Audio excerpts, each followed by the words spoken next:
আসসালামু আলাইকুম, সবাই কেমন আছেন? তো আজকে আমি ফুলকপির তরকারি রান্না করব। তার জন্য এখানে ফুলকপিটা ভাপিয়ে নিয়েছি আর ব্রিগেড মাছ দিয়ে রান্না করব। তো ব্রিগেড মাছগুলো আমি এখানে কড়াইতে ভাজতে বসিয়ে দিয়েছি।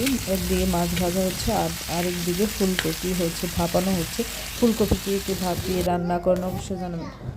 ওদিকে কড়াইয়ে প্যান দিয়ে তেল দিয়ে দিয়েছি, তারপর পেঁয়াজ কাঁচামরিচ দিলাম। পেঁয়াজ কাঁচামরিচগুলো একটু সুন্দর করে ভেজে নেব।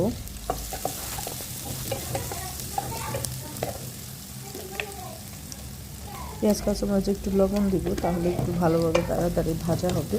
তো এগুলো একটু ভাজা হলে আমি যে ভাপিয়ে রেখেছিলাম ফুলকপি, তো ওইটার পানি ঝরিয়ে এখানে দিয়ে দিব।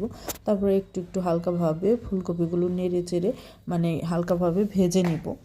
তো ভাপিয়ে নিয়েছি, ঠিক আছে। তারপরে আমি একটু অন্যরকমভাবে রান্না করব, সেই জন্য আপনাদের সাথে শেয়ার করলাম। সবাই মশলাটা কষিয়ে তারপরে আপনারা সবজি কষান। তো আমি একটু এভাবে সবজিটা ভেজে নিয়ে তারপরে কষাই। তারপরে এখানে অল্প পরিমাণে একটু আদা রসুন বাটা দিয়েছি, যেহেতু বড় মাছ দিয়ে রান্না করব, একটু আদা রসুন বাটা দিয়ে দিলাম। তারপর আবারও সব কিছু একটু সুন্দরভাবে নেড়ে চেড়ে মিশিয়ে নেব। সুন্দর মতো মেশানো হয়ে গেলে আমি এখানে হলুদ, মরিচ, ধনিয়া, জিরা সবগুলা গুঁড়া মশলা দিয়ে দিব। গুঁড়া মশলা দিয়ে আবারও এইগুলো তরকারিগুলো ভালোভাবে একটু কষিয়ে নিব। তো এই পর্যন্ত কিন্তু দেখলেন আমি কোনো পানি ইউজ করি নাই। ফুলকপির যে পানিটা সেটা দিয়েই আমি কিন্তু সবজিটা কষিয়ে নিব, কোনো পানি দিই নাই।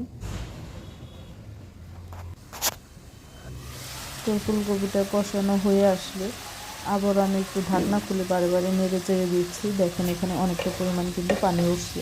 এই পানিতে আমি সুন্দর করে কষিয়ে নেব যে পর্যন্ত আপনার তেল না উঠে যাবে মশলার মধ্যে। তো মশলার মধ্যে তেল উঠে গেলে তখন আমি এখানে পানি অ্যাড করব।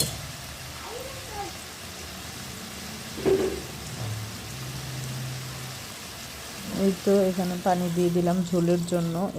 এটাতে ভালোভাবে সেদ্ধও হয়ে যাবে, আর যে পরিমাণ আমি ঝোল রাখবো সেই পরিমাণ ঝোলটা আমি দিয়ে দিলাম। এগুলো ভালোভাবে নেড়ে চেড়ে ঢাকনা দিয়ে ঢেকে রেখে দিব বলক আসা পর্যন্ত। তো বলক যখন চলে আসবে তখন কিন্তু আমি এখানে মাছ অ্যাড করব। তো ঢাকনা দিয়ে কিছুক্ষণ রেখে দিব।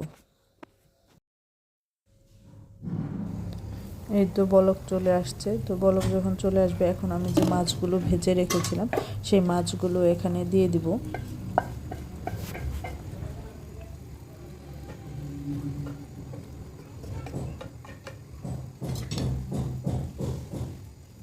তারপর আর কিছুক্ষণ চাল করব। তো এই যে বেগুন ভর্তা বানিয়েছিলাম, লাল শাক, আর এটা গতকালকের ভিডিও, ফুলকপির তরকারি। সবাই ভালো